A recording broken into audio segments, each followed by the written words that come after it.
March 30th, guys, welcome. Global weekend of racing this weekend. Port Elizabeth in South Africa, Luzhu in China, Oceanside, California, a very, very windy Galveston in Texas, and I'm sure some other races elsewhere. Those are the ones that are on top of the list, but very busy racing, which will be very exciting. We've got athletes all over the country and the world racing, and it's funny, this weekend there is a weather advisory for Galveston, which bubbles up my enthusiasm for the Purple Patch athletes that are racing there, because effectively Galveston is an out and back, and they're calling for 25 to 30 mile an hour winds, very, very strong, and assuming that they let the athletes ride, which I'm assuming that they will, it is never is there a better case, a dead flat course with extremely windy courses, where everything that Paul and I talked to you guys about and the backbone of the training methodology of being able to ride with the different end of range, very low cadence, very high cadence, and not just sticking to a simple choice cadence all the way through. Never does it come out in a race more than that. I think athletes are going to be very surprised at the physiological stress of riding at 35 miles an hour with very fast cadence, and if they're not used to that, the physiological cost that comes with it. And then as they come back into a block headwind that's very, very strong, firstly, can they stay supple? Do they know how to put it into a bigger gear and put a little bit of pressure against it? Because if you're doing a spinny option into a headwind, you will be going very, very, very slow relative to potential. So it's, I just spoke to Laurence, one of my sort of more elite amateurs, and she's bubbling with enthusiasm for the bike ride, knowing that you have the tools to go and deploy in an environment like this. And if there is a little bit of a secret edge, it's much more than just what was my average power, because you can certainly hit very different power, very similar power, and have very different results depending on the tools that you deploy. So it's exciting. But today we want to do something a little different, and we're going to talk about scaling workouts. And there are two elements of scaling: opportunities or situations where you might suppress a workout, do less than, or take some of the workout on. One is due to time constraints, and many of you guys are very, very busy. And the other one might be due to fatigue. You're either something that life has brought you, or the accumulation of training stress has brought you, and you might have to bring a pragmatic mindset and say, okay, I'm going to extract some of the intent of this workout and actually evolve it to make it a little more smooth and wait for another day, as it were. So we want to sort of go through both. And I'm going to share my screen a little later and just talk about 3 or 4 workouts to give you the concept, so that when you see the workout, that much of the content is already built into your training workouts, but you can see some of the methodology behind it as we go through. So Paul and I are going to go through scaling today, and hopefully it will be helpful as you approach your own training. Let's dive in. We start with the classic mission. We know that our goal is to maximize training time with positive adaptations. So more is better, as long as more creates positive adaptations, as long as your body can adapt to it. And we always have this collision for most athletes, most amateur athletes. We have this collision of where we always need to manage, which is life and all of the pressures and stresses and components that brings with our ambitions as an athlete. Professionals, we suppress the life component and we make this the absolute kingpin of our existence. With us, we want to try and create harmony the whole time. And so it just stands to reason that sometimes we need to make pragmatic decisions on our training. And so as we go about and we think about times that we might scale the workouts, it's really important that we bring a logical mindset to the planning and execution of your training week, and any different training week, because every week tends to bring a different set of demands from life. So we need to bring logic to the equation and have to really deploy a pragmatic and honest reflection of your training and life as you go and execute it. It's really important. And this all starts with my fundamental belief that you guys are motivated and will always want to do the training. And I always sort of jokingly say, if you are at a swimming pool and you turn your back on a bunch of teenagers, they'll hide under the lane lines and try and get out of training. If you're at a swimming pool and you turn your back on triathletes, they'll add an extra set. So globally, as a species of triathletes, as you are, it's very rare that you're looking to cut corners. So it's at the fundamental belief that you guys want to maximize it. You have a choice. You're old enough to have a choice. You want to do the training.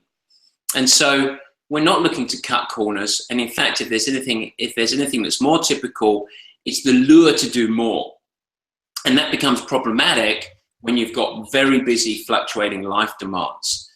So as we go through and we think about the time-crunched athlete or the accumulation of fatigue, I think it's worthy of remembering a few things before we dive into the how-to.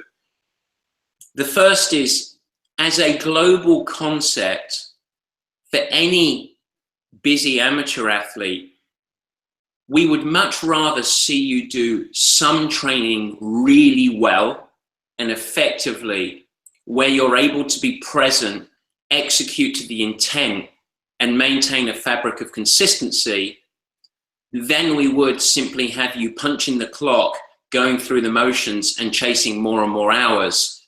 But those training hours that you do are because of either fatigue or commitments outside or suppressing other habits, you're just not doing them with the same intent.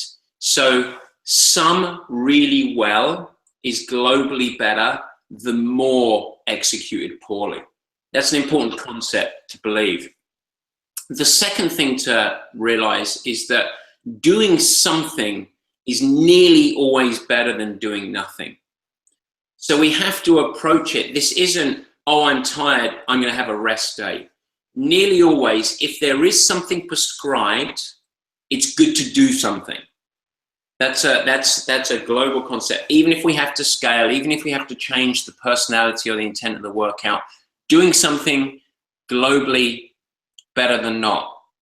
The next one, and I'm going to let Paul talk to this, is your real, as you go through training on a continual basis and you go day after day, week after week, one of the natural things that happens is when you start workouts, especially when you start to get to heavy training, as we start to build into now for most of you guys, there starts to become a mismatch in many sessions where your actual resources that you have, the physical resources for you to go and execute, may not be aligned at the start of the workout with your perceived resources. And so as we talk about scaling, it's important, I think, to first spend a couple of minutes on real resources that maybe you will have as you go through the protocol, versus when you start the workout with, oh, I'm tired, I don't feel good, I don't think this is going to be a good day, my legs be grotty. Paulie, we see that a lot. We see it a lot with in training camps, very much so. We see it a lot in day-to-day training. Why don't you talk about the real resources versus perceived resources a little bit? Yeah, there's a bunch of stuff that's sort of background to that Matt's mentioned, and I'll just re-emphasize it. He's mentioned rhythm, intent, execution, and consistency so far in this conversation, and those are more important things than the nth degree details. And one of the things that leads into is we have a thing at the other end of the scale, which is your preparation day. Do the things that are going to make you feel great the next day, the things that you're already good at, the things that wake up the system, that gives you the confidence to race the next day, that prepares the body for work. And one of the things with this perceived and real physical resource is sometimes you might look at the workout and you will know straight away. You get on your bike or you go to start running and it's like, oh, I don't feel that great. That's forecasting a result, so you've got to put that aside. And then you might start with the warm-up or the pre-main and go, I still don't feel great. Have the confidence and the ownership of the program to go, okay, maybe I don't feel great, I need a little bit more time, or I'm going to take that out and do some of the feel-good stuff, the things that I'm good at, the things that normally I can go, wow, I can do those things. It might be a little form sprint, it might be an acceleration over a rise, it might just be a gradual winding up of power with cadence. Whatever that thing is, be clever enough to go, the mechanical part of it, the nuts and bolts, the nth degrees aren't working for me. I need to try something else, whether that's I need to give it a bit more time, or I need to do some of the things that I'm actually good at and see if how I feel and what's available is actually the same thing. So that's an important thing. The rhythm, the intent, the execution is what we're after, especially in the warm-up, which is generally, it's structured to bring you to the place for the work for the day, the pre-main to establish a rhythm of the type of training you're going to do. But if that's not working, if that planned process is not working, do some feel-good stuff and see if the perception and the reality are the same thing.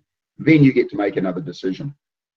And that's the great thing, because so often as you go through and do things that you're good at, the system comes alive and you can go on to have a very successful day, or the system truly is not there. You go and deviate, you go and do some feel-good stuff, and this is not there. I'm not there emotionally, I'm not there physically. And then that would be the environment that you say, maybe today is not the day. So when we talk about scaling fatigue, with scaling due to fatigue, that is the environment that where you actually say, I need to make a smart decision for myself. But if you follow through and do a bunch of feel-good stuff, as Paul says, that's the ownership, that's the confidence, but also that comes from self-awareness. And so rather than mechanically saying, wow, if I don't do 950s, progress 1 to 3 to 90%, if that doesn't get you there, but you often feel good by doing an 800 pull build by 2, it's okay to deviate off of that. If you know that I always feel good after doing that, it's a longer swim, it's progressively smooth, the engine comes, it's a little longer warm up, but by the end of that, if I'm good, I'm in a good place. And the same sort of thing can correlate with bike, with run.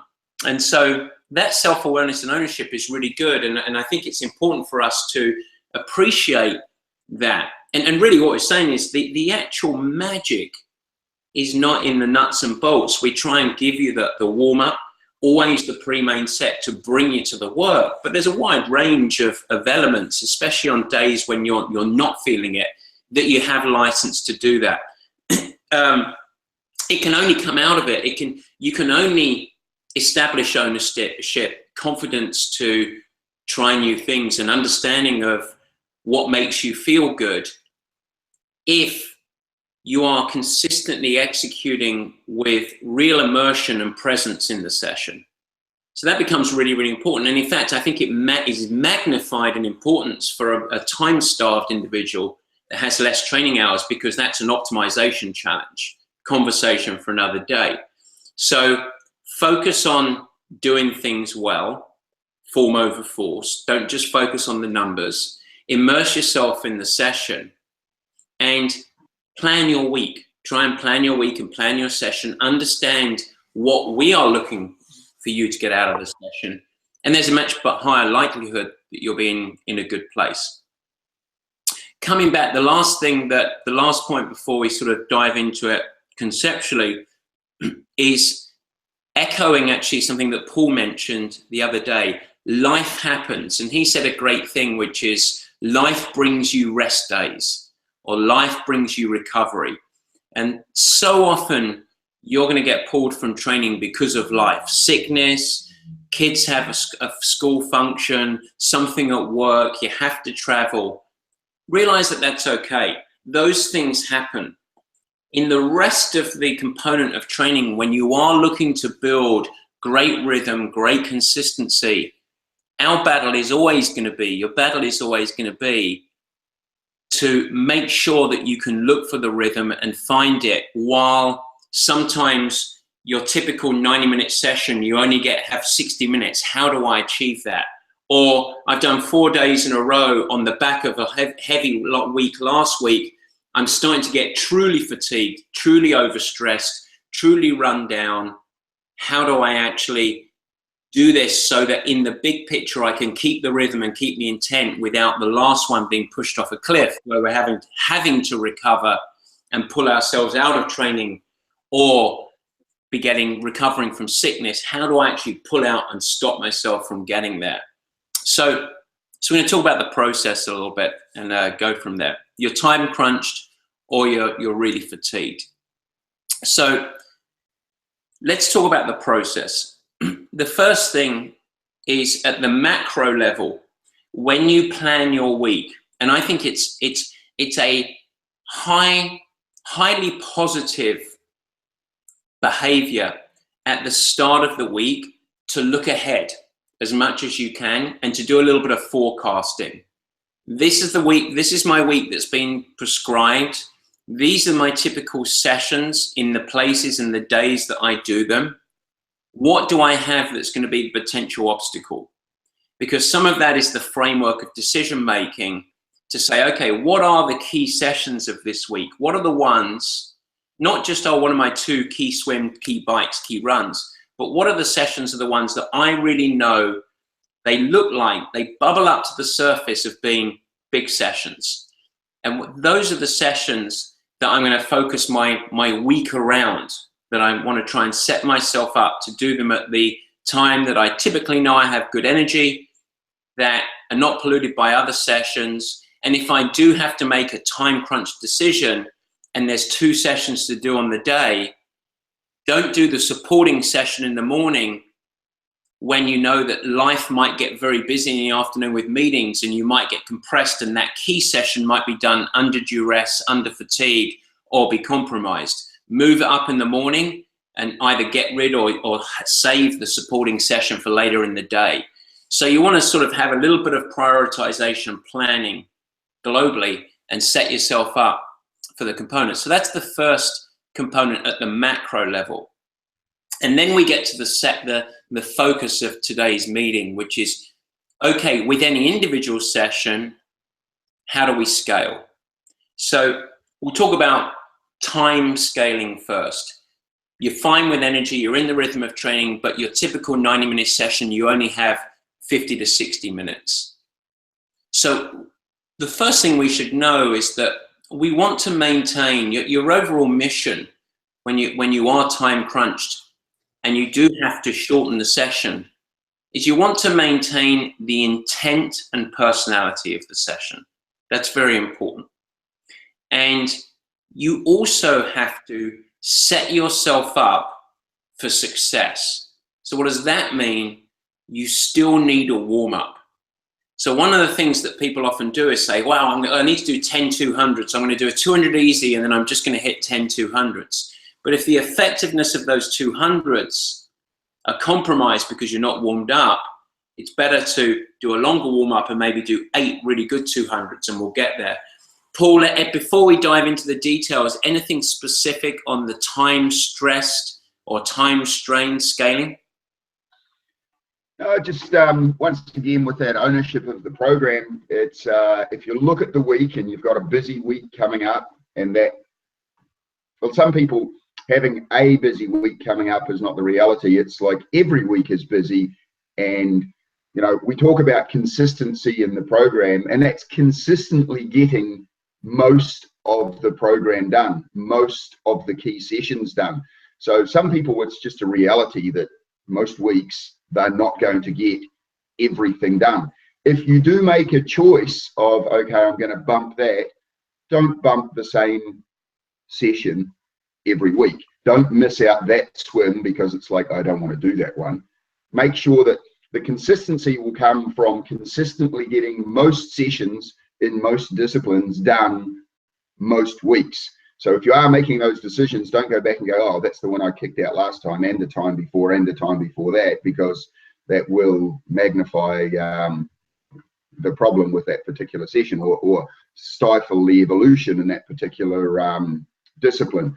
So once again, there's, we've got a few people who get every session done every week, but there are probably more people who have that decision. Which one am I going to miss out? Which day am I going to change because my kid's got flag football on Saturday, or whatever that might be? So just consistently doing most of the sessions in most disciplines, most weeks, will still get you consistency. And maintain rhythm and maintain intent and yield adaptations, which is important. Fatigue, when you are fatigued, and we talked about this, so I'll just recover, but the whole goal is to not dig massive holes in fatigue. That's the whole goal. And don't try and force adaptations when they truly are not there. And so almost tangentially, but review to a point that Paul made, warm up without being your own worst judge and executioner. Be willing to deviate from the pre-main set and go through the things that make you feel good traditionally. Try and see whether the body can open up. And if it does, and then go and execute the main set as it were, and just say, hang on, this took me on the back end, this took me a long time. I might be creeping with a little bit of accumulation of fatigue here, but you might end up with a great workout, so you still stay pragmatic. But if you do go through the warm-up, you do go through feel-good pre-main set, and maybe even start the main set, and you are truly emotionally empty. The mind is often the driver. You are emotionally empty. You are physically not responding. And objectively, if you look at your heart rate relative to perception of effort and your actual output, speed or power, and your heart rate is suppressed, that's the best objective feeling that you get. It's time to scale due to fatigue. So what I want to do is just show you a few, and I'll share my screen for you, and hopefully this will work. I should be sharing now. Bark if you cannot see this conception. I'll read you through. So we got three or four workouts to go through here very, very quickly, and these are very much the personality of a typical purple patch workout. So I just pulled literally from the library. A key swim. So this key swim, you've got the purple section at the top, progressively building efforts that we're doing here, designed to work on pacing, self-management, and traveling all the way through the energy systems. So 5 to 10 minutes of easy swimming. We always start with our squad in San Francisco because of the logistics of the pool. Get in and swim 10 minutes easy. And then they're going to put fins on, and basically it's 3 to 6 rounds of 350s. So that's somewhere between 9 and 1850s. So imagine it's 1850s that you're doing. One easy, one moderate, one fast, paddles and fins, really good, feel good warm up, sending you through. And then the main set being basically 9 200s. And those 200s, the first 2 swims at 65%, the next 2 75%, the next 2 85%, the next 2 95%, and then the last one being your fastest one. So this swim, and it's nice to talk through this because you can get a little bit of insight when you read this type of session for yourself. The concept on the main set is whatever time that you go on your first swim, and you should read that off the pace clock.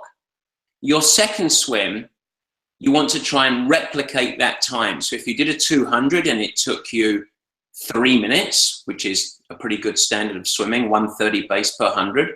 The second 200, you want to be 3 minutes. And as you go through the 9 200s, you want your effort to increase in an almost linear fashion. A little stronger, a little stronger, a little stronger, best effort. But parallel with that, you want your speed to increase. So if you went 3 minutes at 65% effort, your next 2 at 75% effort, you might want to be at 256. And your next 2, they both want to be 253 or 254. Your next 2 are getting very strong and you want to be 248 or 250. And the last one, your best effort, should be 245 or 246. So there's a delta of increase in pace. You're finishing at a strongest effort, and that correlates with fastest speed. So that is the lesson, as the description said, building effort and pace, designed to work on your pacing, self-management, so self-awareness. So it's good to know, have a real awareness of this is how hard I'm swimming and this is the pace that it correlates to. Tangentially, if I give this type of set in our squad, our very fast lanes will end up having that linear progression. The common mistake with the slower lanes is they might start with their 150, they might be swimming rather than 200s, and they might start at 3 minutes, and effort increases, but they end up finishing on their fastest one at 2:59 or 3 minutes still. They're not getting any faster. Effort goes up, speed doesn't go up. That means they've started too strong and they're unable to self-manage their way through a linear increase in pace. So that's what it's teaching you, perception of effort versus actual correlation of speed and going through the set. That's the intent of the workout. I don't have enough time to do this. This is a 75-minute workout. By the time I've done pre-main set and I've got my warm-up, I don't have 75 minutes. I only have 50 minutes. Well, if you have to scale to time, what I said here is you still need the warm-up, so you do your 5 to 10 minutes. You probably go on the shorter end of the pre-main set, 3 rounds to get the engine going, to go feel good. And rather than going 9 200s, I'm going to maintain, but I'm going to drop it to 6 intervals. And I'm going to do 1 at 65%, 1 at 75%, 2 at 85%, which is that threshold type effort, 1 at 95%, 1 best effort. So you still get that linear increase, you still get the personality of the set, and it's still a time constraint but positive yield. You can still get all the lessons, you still get to understand the progression. Well, scenario number 2 with fatigue, you've gone through the warm-up, you've gone through the pre-main set, you're not time compressed, but you're just feeling terrible. You've gone through 950s, 1250s, however many rounds that you've gone through appropriate to your level. You say, maybe I need something else. And you put the paddles on, you go 400 build by 100. And you start your first 1 or 200 yards on your 9 swims, and it's just not there. You are empty, you are fatigued. You will not get any positive adaptation. It is time to turn your back on the training. Well, you cut it down to 6 intervals, so you reduce the overall training load. And you still do the building progression, but you start very easy and you finish the last one up at about 80 to 85%. You still go through some energy systems, but hopefully by the end, you're getting up to some feel-good swimming, but it's not leaving a mark. It's not suppressing you. You haven't touched on the strong effort. So that would be 2 minds of thinking or methods that you might do it. The second example is 70.3 bike with a runoff. So this is a session where you could do it inside or outside, but you're riding, well, this is an outside ride. You're riding 30 to 45 minutes smooth, a couple of building efforts, 6 minutes where you're building up to above half Ironman effort. And then we have, everyone's seen this, classic 8-minute progression, 2 under race effort, 2 at, 2 above, or it might be 2 moderately strong, 2 strong, 2 very strong, 2 at zone 3, 2 middle upper zone 3, 2 zone 4, and coming home nice and smooth, prepping into the bike, into the run off the bike, 6 by 4 minutes, build to the last 2, well above half Ironman effort. Really strong effort. You're obviously dialing in under, at, and above race pace. Super. Goodness me, I don't have 3 hours to get this whole workout in. I just simply don't have time to do it. The kids have got soccer. I've only got 90 minutes to 2 hours. How am I going to get myself out of this? Tomorrow I know I'm completely out, so I can't move this Saturday bike ride to Sunday. What do I do? Well, you don't just take all the warm-up out, because there's no point in just doing 6 by 8 minutes with 0 warm-up. So instead, you just trim it 20 to 30 minutes of good riding, maybe a 6-minute build to open up the engine. And then we bring you at, okay, I still want to go under, at, and above. I still want to have an understanding of good riding at my race intensity. I still want the opportunity to work on my specific race pace, hydration and fueling. So you might go to 4 intervals, 1 under, 2 at, 1 above race pace on both the bike and the run. So if you have to scale to time, you move from 6 intervals on both to 4, but you get to do them really effectively. If you've gone through the same protocol, you've gone through your ramping and you're still empty, that's a day on the fatigue where you just simply extract the work. It's not there today. I'm not going to get any benefit. I've tried the first interval. My heart rate is suppressed. I'm moody. I'm tired. And I've done everything I can to feel good. Go and do a feel-good endurance day on which you actually can go and work on the other stuff that is so critical to being an effective bike rider. Standing form, handling skills, riding well, pedal stroke. No excuse not to do things well, but you just extract the work. And then you'll make a decision at the end of it. Is it a day to run off with maybe some drills and technique type work, running to the park and doing some jumps up onto the bench like we've talked to you about before for some neurological training? Or is it just a day, boom, I've done a good ride, I'm going to have a good feed, day is done. Last little, we'll do one more. Let's bring you this. Typical Ironman run for you. So this is a part of a Ironman run that you might have in your program. Most of you guys have seen this, and this is just sort of a midweek run that we might put into an Ironman effort where we want to have that steady building effort. Very similar to the personality of the swim workout we talked about. Begin smooth with good form, progressively build up the effort to finish very strong, starting under and going through and above Ironman race effort. So the main personality of the workout is 75 minutes, 30 minutes very smooth, low stress, good form, 20 minutes at a moderate effort, 15 minutes at a strong effort, 10 minutes very strong.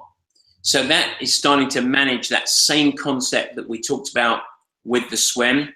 We want you to go by feel with your fastest running aligned with the last 10 minutes where it is your hardest running. So this is form over force stuff, giving you your biggest yield when your form is good at the end of the run. Good element of pacing, self-awareness, but I don't have time. Well, don't just put it out and just put it aside. Suddenly, I've only got 50 minutes or so.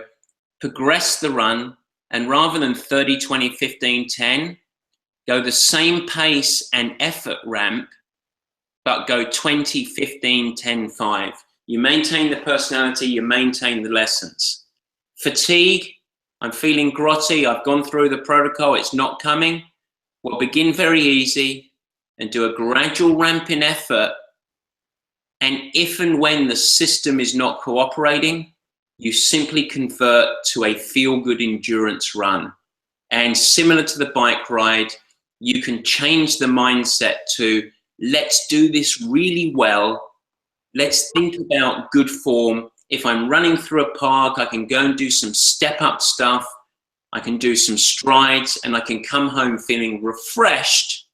Maybe scale the duration as well a little bit, but I've just converted it to a feel-good form-based run. And carry no guilt with it. Don't carry guilt of this was a failure. Just say, this has earned, the reason I've got this fatigue is because of all of the good work that I've done previously. And as long as we're not pulling the parachute every time everything gets hard, and I'm going to ask Paul to talk about this again, and as long as we're not always looking for the shortcut, which I don't believe triathletes generally do look for the shortcut. I believe they look for more typically. It will help you develop it as a tool. So you want to view this as a set of tools to help you maintain the rhythm intent. Paul, any last thoughts on that? Oh, it's all pretty much in there now. It's yeah, look at the program, decide what the rhythm and intent is, and if you crunch for time, make sure you maintain the rhythm and intent, and then go and execute that piece really, really well. Because aside from all the other bits and pieces about owning the program and knowing the difference between perceived and real reality, because regardless of how well you go or how stress-free your life is, there's you know, part of the whole training process is there will be an accumulation of fatigue, not to a point where you fall off the cliff, but you're not going to feel super fresh every day you train. And that's part of it. Some of those days when you go out on a Saturday and do hard work and then back it up with an endurance day on a Sunday, there's a very good chance that when you start that endurance day, you won't feel great, but it might take 90 minutes and then you go, right, system's fired up. So you don't just get to shut it down every time you're tired, but there is that reality. There's no point in flogging the dead horse, but you've got to go through the process and figure it out, and then execute. You can do well. And even if you go through that process and you get there and you go, I'm going to change the warm up and the pre-main part of it, and I need to go and do any guilt associated with that either. You've done one of the things that we said that you needed to do, and that's do something. Put that in the bank and go, I was a bit hammered, but I went out there, I did this, do a bit of skill stuff on the way home, and rest up for the next session. Moving right along. And the you know, a well-known triathlete that we coached for many years, Meredith Kessler, used to have the web workouts. Why even bother? But the one great thing that she carried as an athlete is she would go through and from the outside fail in a workout, as it were, but there was no failure. She would go through, but the one thing she was great at was put it behind her. The next day, okay, let's see what happens today. So not allowing it to impact or create guilt or create failure. Just, that was a terrible workout, but I went through, I pulled it, I did the things that were necessary. Now it's time to move on. Paul, you talk about feeling anecdotally, that maybe this is the week of personal anecdotes, but in my days of swimming, where I came from a classic sport of overtraining, we swam somewhere between 25 and 27 hours a week of swimming every week when I was in college. And it seemed like every single day was threshold. It was the most nonsensical training methodology that I certainly lived through for 4 years. If it was a recovery day and you felt good, go threshold. And if you felt really hard, well, that's threshold today. And if you were feeling grotty, do some threshold. And if you want to do some over distance, do it all threshold. And if it was off the block stuff, do it threshold.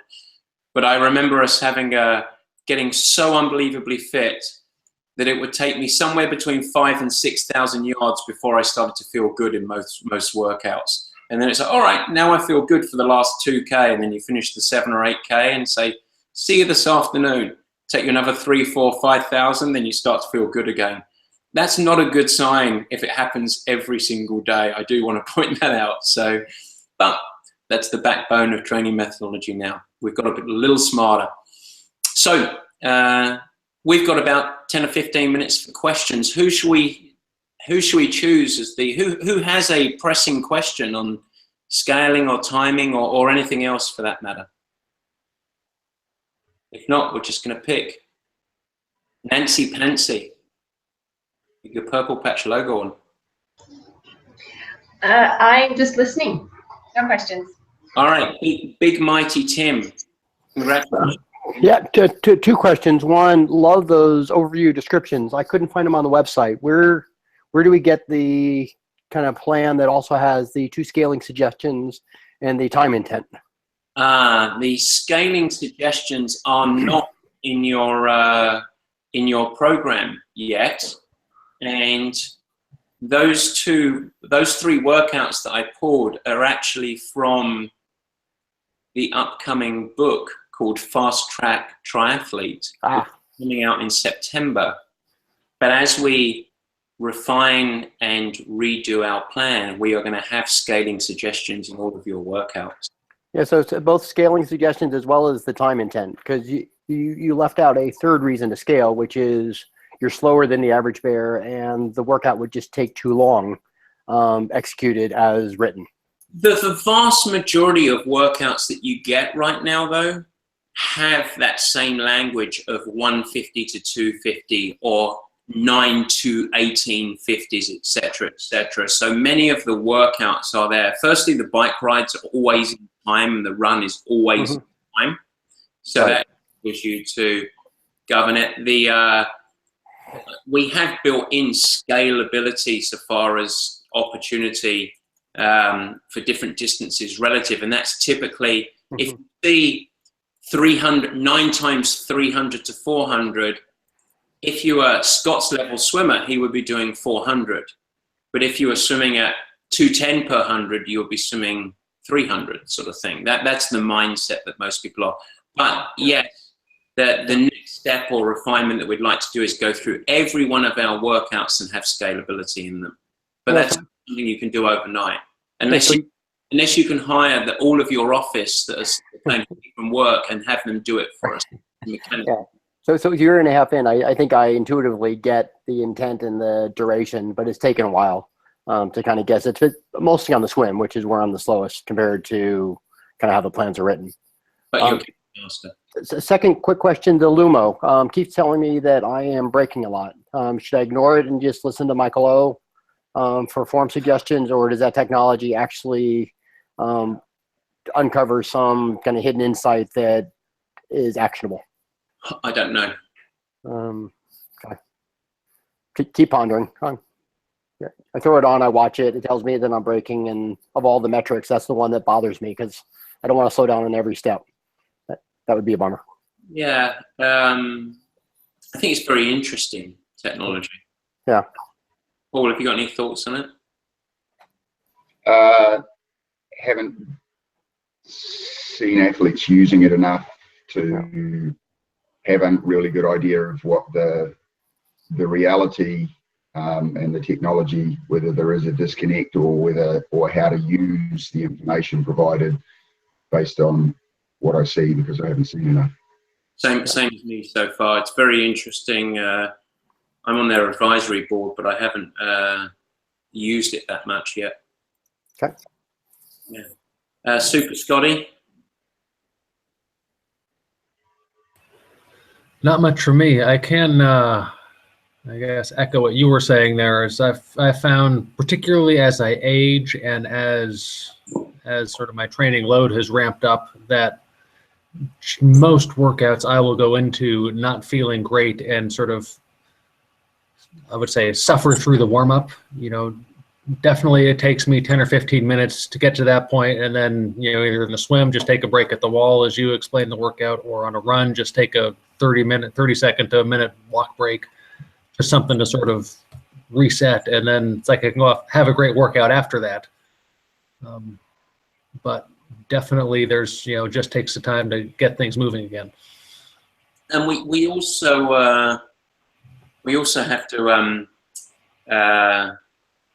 remember or reiterate what something that you said there that I think is worth bubbling to the surface in this conversation. Make sure you warm up easy enough. So those first 6, 10, 15 minutes of the workout, you want to ensure that it's moving blood and it's not taking the power sort of thing, which is very important. And we experienced that last week, Scott, with the rain, when we were actually forced to run very, very easy on a treadmill, a slower pace than we usually would run at the start of a run off of the swim. And everyone felt great because they really warmed up effectively. Yeah. Rather than sort of moving to pace that the group dynamics often dictates. So, Kathleen. There was one other thing there for you, Scott, that you probably realised that some of that warm-up and that perception and reality sensation with fatigue is during the warm-up. One of the perceptions of fatigue is that you've just got life stress, not necessarily training stress, that makes you feel that way. And during the warm-up, it's one of those ones of you put that behind you and you change from work stress mode or family stress mode to training mode. So it's not just warming up, it's shifting from those things. And by the time you've got through the warm up, you realize it's like, I'm not tired from training, I'm just a bit worn out from the day. Yeah, good point. Yeah, good stuff. Kathleen? I think group training is great for kind of helping shake the idea that you're more fatigued than you actually are. You know, I think that perception of available resources versus actual ones, you know, kind of along the lines of what Scott was saying, you know, you start out just feeling awful, but particularly in the group environment, I mean, the workout goes on whether or not you're on top of your game or not. And I think eventually you start to feel like you forget that you are as fatigued as you initially thought you were. But I have a question on the fatigue side of things. If we do scale for fatigue, then what should we do after the workout? Should we do anything different so that we can bring ourselves out of that state as quickly as possible? Well, it's certainly all of the double down on the basics with the eat plenty, drink plenty of fluids, and sleep. But the other component of it then is, okay, what do I do in the coming 24 to 48 hours with training? And if you're having to abort a workout, it's almost a if but maybe type scenario, because that might be the workout that enables you to go feel good, to pull out the work, and it gives you that extra 12 to 24 hours on the back of maybe the day before, that then you're ready, and tomorrow's key session, you might be great. Or it might be one of those, you said, okay, I've sort of accumulated so much now that I need to give myself 36 to 72 hours of lower stress training to really rejuvenate. And it just depends on what the ultimate source of the fatigue is, because if it's life stress and combined with training stress, and it's just a bit of an acute one, and then you might just need that day to give you the reset. But if it is truly like, I'm 2.5 weeks into very hard work, and this has been the point that I've truly broken, and hopefully not broken, but you know, this, I have met my match now, this is the time to retreat. You want to go into like 2 or 3 days of real feel-good training, a bit of recuperation, until you sort of come out of it. Thank you. And that's the art. That's the art side of it. So if I have one of my athletes really get to that point, it's typically, I always go into a 72-hour mindset. There's something magical with the ladder situation, where whether it's a cold or anything else, if you go 72 hours, it's often the cure-all for everyone. It really is. Genevieve, Canada, do you have a question today? Not a personal update, a question. You made my computer crash by saying that you were having a threshold and swimming and go threshold and threshold again and biking and running. That's why I kind of set up again. I'm working on that now. Oh yeah, Stacy Sims. Yeah, so I ordered that and it's my next goal. So perfect timing today for that session, back from a call. System was low, I hurt my back, so now I'm working with chiropractor just to get back and start back to get to the to get a feel on the sessions, right? So it's kind of, it was a perfect audition today. So no question, but I'm slowly building myself back. Good stuff. Good stuff. I want to point out that and I say this in jest because I enjoy your updates, but I said, what questions do you have? I don't want a personal update, and you gave me a personal update. So I like that, because you like a politician, you answered with what you wanted to answer with, rather than actually what I asked you to.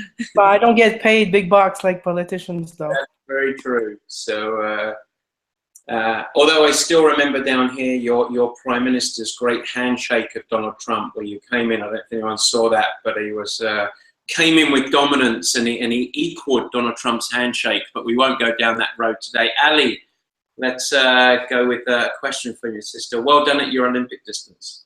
I think it was actually a sprint this time around. Sprint, that's right, yeah, sorry. but it went well. You know, level of fitness, it feels like just a general level of fitness is better. I felt slow but strong, and I ran the run. So I made goals that I was hoping to. Question is, where do I file the race report on the website? I can't find it. You should receive automatically. I didn't get one. After the race, you should receive a race report link. Didn't get one. I'll double check my junk mail.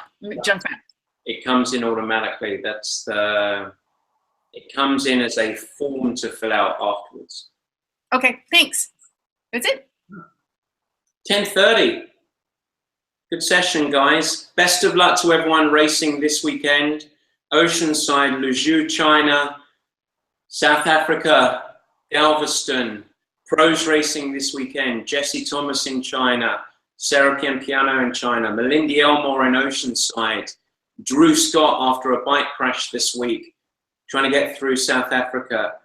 Am I missing anyone, Paul? I think that's it, isn't it? 4? Yeah, pretty much. Pretty much, but it's not just about the pros, it's about everyone. So I hope everyone has a successful race out there, has a super time, and be very busy. From Friday to Sunday, we'll be watching racing, I think, Paul and I. So it's a good, fun weekend. Super session. Have a great one, guys. Take care.